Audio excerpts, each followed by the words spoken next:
시중에 나와 있는 현 중등 문제집 한 학년당 30권이 넘는데 이 문제집들 중에 어떤 걸 골라 풀어야 하고 무엇을 먼저 풀어야 할까요?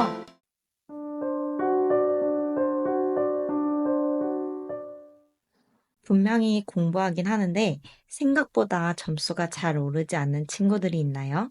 이렇게 성적이 잘 안 오르는 이유 중에 하나가 바로 문제집 선택 순서가 엉켜서일 수 있습니다.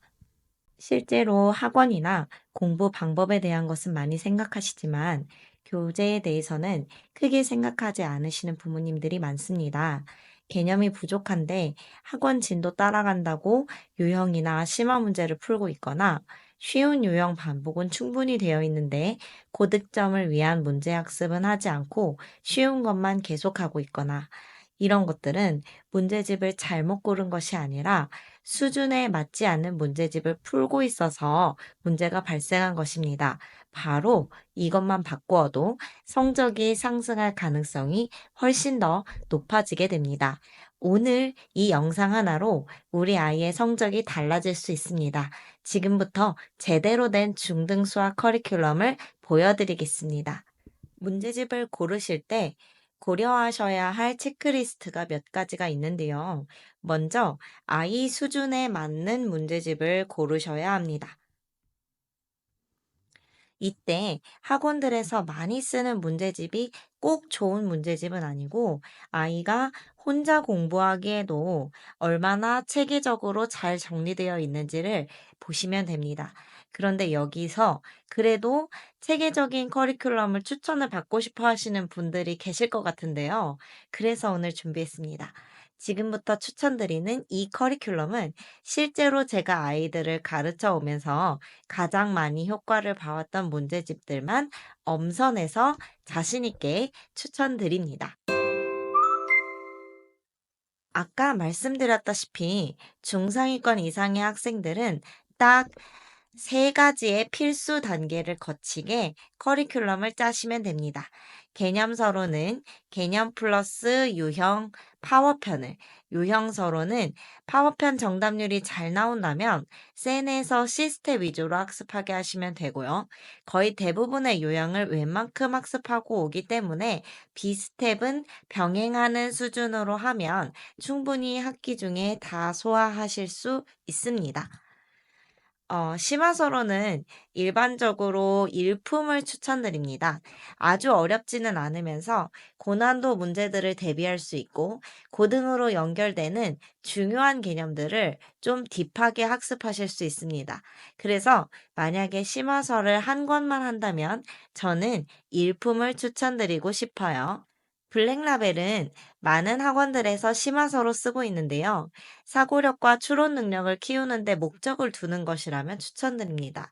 다만 이것을 풀리는 목적은 어려운 문제를 만났을 때 겁먹거나 도망치지 않고 도전할 수 있게 하는 이 면역을 키우는 데 중점을 두고 학습을 하시면 좋습니다. 여기서 많은 어머님들이 궁금해 하시는 것이 심한 문제집을 반드시 풀려야 고등학교 수학이 수월해질까요? 라고 생각하실 텐데, 이 부분에 대해서 말씀을 드리면, 약간은 요리할 수 있지만 필수는 아니라고 말씀드리고 싶습니다. 만약 시간이 부족하다면 현행 유형서까지 공부하는 데 더 집중하고 한 학기 더 빠른 선행을 나가는 것이 아이에게 더 좋은 선택이 될 수 있습니다. 자, 그럼 이제 기초가 부족한 학생들을 위한 커리큘럼을 추천해 드리도록 할게요. 기초가 부족한 학생들은 개념 플러스 유형 파워보다 조금 더 쉬운 라이트 버전을 개념서로 추천해 드리는데요. 독해력이 낮고 계산 실수가 잦은 학생들은 난이도가 점진적으로 올라가는 개념 플러스 유형 라이트 버전도 어려울 수 있습니다. 그러나 일부 학원들에서 이것을 언급하지 않아서 부모님들이 잘 모르시는 경우가 종종 있는데요. 이런 경우에 개념서를 들어가기 전에 기초 단계 문제집을 한번 하고 들어가는 것이 오히려 효과가 더 좋을 수 있습니다. 그래서 기초, 개념, 유형, 심화 순으로 다음과 같은 커리큘럼을 추천해 드립니다. 먼저 기초 단계로 추천드리는 것이 체크 베이직이나 수력 충전입니다. 일반적으로 저는 가장 먼저 방학을 이용해서 선행을 나갈 때 이 체크 베이직을 추천을 해드리고요. 개념서를 하면서 계산 연습을 다시 한번 잡고 싶을 때 부교재로 수력 충전을 하시는 것을 많이 추천드리고 있습니다. 체크는 지금 나와 있는 문제집들 중에서 개인적으로 가장 쉬운 개념서로 보고 있고, 그래서 부담 없이 기초를 다지기에 좋습니다. 수력 충전은 계산력이 부족하고 수학이 두려운 아이들이 개념 자체가 익숙해질 수 있도록 부담 없이 반복 학습을 할 수 있게 구성되어 있습니다. 그래서 시간 관계상 하나만 해야 한다면 뭘 해야 할까요? 라고 질문하시는 경우가 많으신데요. 계산 실수가 많아서 반복 연습이 필요한 경우에는 수력 충전을, 기본기부터 좀 쉽게 다져나가고 싶다고 한다면 체크를 추천해 드리도록 하겠습니다. 개념서로 추천드리는 개념 플러스 유형 라이트는 파워편보다 쉽고 체계적으로 모듈화가 잘 되어 있습니다.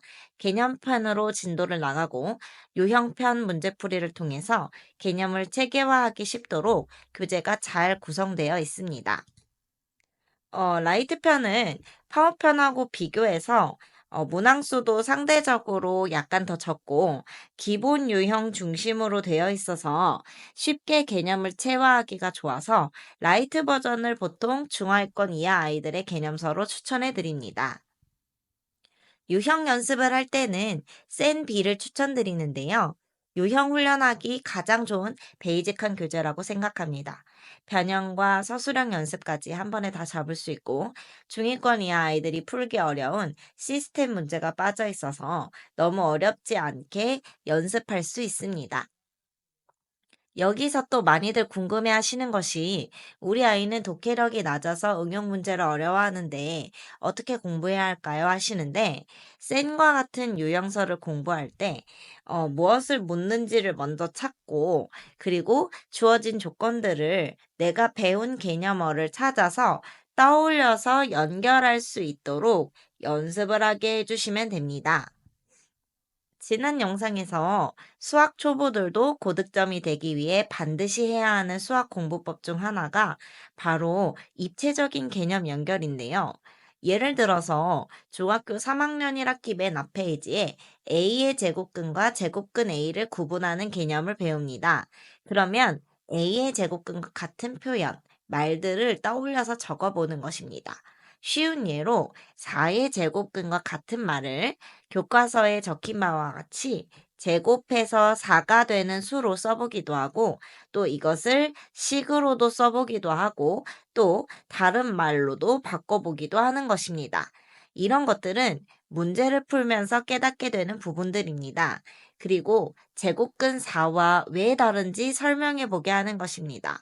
만약에 여기서 그냥 개수만 구하고 싶다면 그 값을 직접 구할 것이 아니라 어떤 방법을 쓰면 쉽게 해결할 수 있을까? 이런 것들을 생각해 보는 것입니다. 이렇게 공부하면 시간도 오래 걸리고 그런데 꼭 해야 할까요? 라고 생각하실 수 있는데, 만약 문제집에 문제가 100개인데 그중 10문제가 막혔다고 한다면 반드시 그 10문제가 다음 단계에서도 막힐 수밖에 없습니다. 그러면 근본적인 성적 향상이 이루어지지 않습니다. 아이들이 수업으로 깨닫게 되는 부분은 5% 정도밖에 되지 않습니다. 그러나 내가 선생님처럼 가르칠 수 있게 되면 그때 비로소 내가 모르는 것들이 정리가 되고 스스로 문제를 해결할 수 있는 능력이 조금씩 키워지게 됩니다. 어떻게 복습을 시킬지 막막하신 분들을 위해서 가이드라인을 추천해드리면 바로 이 구모아용을 기억하세요. 구하는 것이 무엇인지 찾기. 모아보자. 주어진 정보에 내가 배운 개념이 뭐가 있을까? 아, 이걸 이용할 수 있는 아이디어를 한번 생각해보자. 용기 내서 한번 풀어보자. 이 순서로 문제를 해결하고 설명할 수 있을 정도가 되면 100% 완벽하게 소화하신 겁니다. 아이가 많이 어려워하더라도 격려하며 반드시 복습하고 넘어갈 수 있게 해주세요.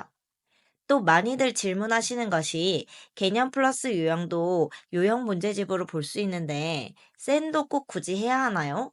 라고 하시는데 만약에 라이트로 공부를 하셨다면 센 B나 아니면 그냥 센을 추천해 드립니다. 라이트와 문제 난이도 차이가 꽤 많이 나서 센은 반드시 풀어볼 수 있도록 해주심이 좋습니다. 만약에 우리 아이가 파워편으로 개념을 했는데 그럴 경우에도 센을 해야 하나요? 라고 한다면 센에서 시스템 위주로 반복해서 공부할 수 있게 해주시는 것이 좋고 부족한 요령을 비스텝에서 채워가는 식으로 활용하시면 좋을 것 같습니다. 마지막으로 중상위권, 상위권 부모님들의 걱정이실 것 같은데요. 추천드렸던 센이나 개념 플러스 유형과 같이 모듈화된 요양 공부를 하게 되면 그 유형을 외워버리게 돼서 응용력이 안 생길까봐 불안해요 라고 생각하실 수 있습니다. 그러나 최상위권이 아닌 이상 반드시 요양 공부는 필요하고 이 요양을 외워서 공부하는 것이 아니라 반드시 앞에서 안내드린 개념과 연결해서 입체적으로 공부하는 것이 중요합니다. 오늘 영상에서는 중학생 아이의 수준별로 수학 문제집을 추천해드리고 또 활용 방법을 소개해드렸는데요.